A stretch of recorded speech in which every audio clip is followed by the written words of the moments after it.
আর ডান দিক থেকে একটা পাতি নেতা এসে, কথা ভুল বললাম না ঠিক বললাম? তো কোন বাপের বেটা যদি আজকের মাহফিলে থাকেন যে আমার মাইকটা কেড়ে নিবেন, ওয়েলকাম, আসেন আসেন আসেন আসেন, আপনার পিঠের চামড়া একটাও থাকবে না। আল্লামা দেলোয়ার হোসেন সাইদি হুজুর নাম শুনেছেন না আপনারা সবাই? আমাদের কলিজার টুকরা, আমাদের নয়নের মণি ছিলেন তিনি। ইসরে, মানুষটা নরমালি মারা যায় নাই। আমার বিশ্বাস তাকে ইনজেকশন পুশ করে গোপনে হত্যা করা হয়েছে কিশোরগঞ্জের ভাই। আমি ডক্টর ইউনূস সাহেব সহ সবাইকে বলতে চাই, আগামীতে বাংলাদেশে আমরা প্রধানমন্ত্রী হিসেবে কোন নারীকে সেকেন্ড টাইম বাংলাদেশে আর দেখতে চাই না। এক নাম্বার কথা, আমরা কোন নারীকে ক্ষমতায় দেখতে চাই না। দুই নাম্বার কথা, আমরা আগামী বাংলাদেশে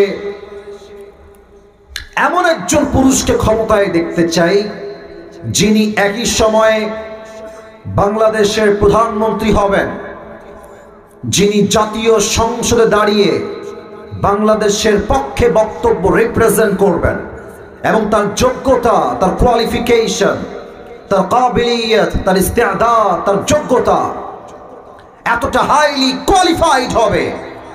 আমার দেশের প্রধানমন্ত্রী যেমন জাতীয় সংসদে দাঁড়িয়ে দেশের পক্ষে বক্তব্য দিবে, আমার দেশের প্রধানমন্ত্রী চাইলে বাংলাদেশের ঢাকার জাতীয় মসজিদ বাইতুল মুকাররমে দাঁড়িয়ে জুমার খুতবা দেওয়ার যোগ্যতাও রাখবে কিশোরগঞ্জের ভাই। দেশ নিয়ে কথা বলবো, আগেই সবাইকে সাবধান করে দেই, কিছু মানুষের গায়ে কিন্তু কথাগুলো লাগবে। তো গায়ে লাগুক বা না লাগুক, হক কথা আমাকে বলতে হবে। কে নারাজ হলো কি খুশি হলো, আই ডোন্ট কেয়ার। হক কথা বলতে এটা নয়, বুকের কলিজা বড় হওয়া লাগে যুবক ভাই। এক নাম্বার কথা, 5 আগস্টের পূর্বে দেশটা ছিল স্বৈরাচারদের হাতে।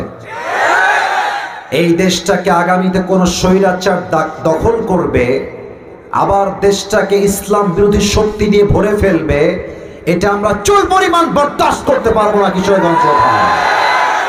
দুই নাম্বার কথা আমি স্পষ্ট ভাষায় বলতে চাই, আপনারা আমার একটা অভিনয় দেখবেন, দেখেন তো অভিনয়টা বাস্তবতার সঙ্গে মিলে কিনা। একজন ওয়াইজ তাফসীর মাহফিলে বসে ওয়াজ করছেন, আল্লাহ রাব্বুল আলামিন বলেন, আর ডান দিক থেকে একটা পাতি নেতা এসে, কথা ভুল বললাম না ঠিক বললাম? তো কোন বাপের বেটা যদি আজকের মাহফিলে থাকেন যে আমার মাইকটা কেড়ে নিবেন, ওয়েলকাম, আসেন আসেন আসেন আসেন, আপনার পিঠের চামড়া একটাও থাকবে না। আল্লামা দেলোয়ার হোসেন সাইদি হুজুর নাম শুনেছেন না আপনারা সবাই? আমাদের কলিজার টুকরা, আমাদের নয়নের মণি ছিলেন তিনি। ইসরে, মানুষটা নরমালি মারা যায় নাই। আমার বিশ্বাস তাকে ইনজেকশন পুশ করে গোপনে হত্যা করা হয়েছে কিশোরগঞ্জের ভাই। আমি ডক্টর ইউনূস সাহেব সহ সবাইকে বলতে চাই, আমার এই বাংলার মাটিতে ততক্ষণ পর্যন্ত ইনসাফ কায়েম হয়েছে বলে আমরা মানব না, যতক্ষণ পর্যন্ত সাইদি হুজুরের হত্যার বিচার এই বাংলার জমিনে কায়েম না হবে।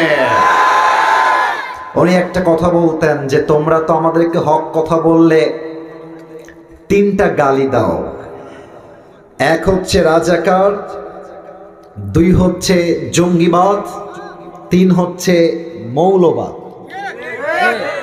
তো উনি বলতেন, খুব মারাত্মক পয়েন্ট এটা, যে যতই মৌলবাদী বলে গালি দাও আমরা কিন্তু রাগ করি না।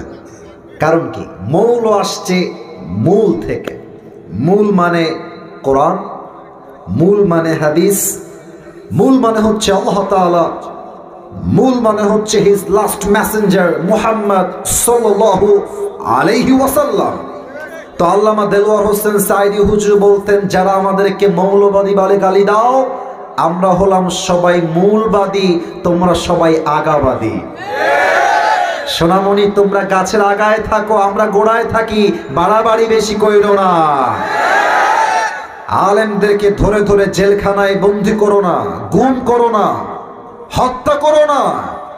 বেশি বাড়াবাড়ি করলে সময় আসবে এমন 16 কোটি মানুষ মিলে গাছের গোড়ায় ধরে একটা ঝাঁকুনি মারবে, মামুর বাড়ি দিল্লি গিয়ে পড়বা, দিল্লি গিয়ে তারা পড়েছে। ওনার প্রত্যেকটা কথা আজকে বাংলার মাটিতে বাস্তবে রূপ ধারণ করেছে। আমাদের যিনি ছিলেন মাননীয় কনফার্ম জান্নাতি আপা, না উনি আসলে অনেক ভালো মানুষ। উনি দেখলাম মাশাআল্লাহ কয়েকদিন আগে লাইভে এসেছেন বক্তব্য দেওয়ার জন্য। ছাত্ররা বলছো ধানমন্ডির 32 বাড়ি আমরা এক মশা বুড়াই দিব আমরা। তবে আমার কথা একটু বুঝে শুনবেন, মহিলা কিন্তু খুবই ডেঞ্জারাস, খুবই ডেঞ্জারাস। তার পাতা কোনো ফাঁদে আমাদের পা দিলে চলবে না। সে পুরো ভারত কেন পুরো পৃথিবী নিয়ে আসলেও এই দেশের ক্ষমতার চেয়ার নেক্সট টাইম আর দখল করতে পারবে না কিশোরগঞ্জের ভাড়া আমার। এটা নিয়ে আমি দুটি কথা বলবো এবং আমার ভূমিকার কথা আমি শেষ করে ফেলবো। আগামীতে দেশে নির্বাচন হবে, হবে না? কথা বলতে হবে, হবে না? সুষ্ঠু নির্বাচন আমরা সবাই চাই কি চাই না? আমার কথাকে আপনি নেগেটিভলি নেবেন না, পজিটিভলি বোঝেন। দেখেন আমি কি বলি, আপনার কলিজায় এটা আঘাত করবে, আশা রাখবো আমি এটা। 1 নাম্বার, আগামীতে নির্বাচন হবে বাংলাদেশে। আমি আজকে আসিফ হুজুর হিসেবে নয়, just as a citizen of Bangladesh, দেশের একজন নাগরিক হিসেবে বলছি, আগামীতে বাংলাদেশে আমরা প্রধানমন্ত্রী হিসেবে কোনো নারীকে সেকেন্ড টাইম বাংলাদেশে আর দেখতে চাই না। 1 নাম্বার কথা, আমরা কোন নারীকে ক্ষমতায় দেখতে চাই না।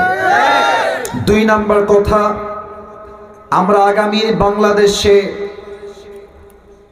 এমন একজন পুরুষকে ক্ষমতায় দেখতে চাই যিনি একই সময়ে বাংলাদেশের প্রধানমন্ত্রী হবেন, যিনি জাতীয় সংসদে দাঁড়িয়ে বাংলাদেশের পক্ষে বক্তব্য রিপ্রেজেন্ট করবেন এবং তার যোগ্যতা, তার কোয়ালিফিকেশন, তার কাবিলিয়ত, তার ইস্তেআদাদ, তার যোগ্যতা এতটা হাইলি কোয়ালিফাইড হবে।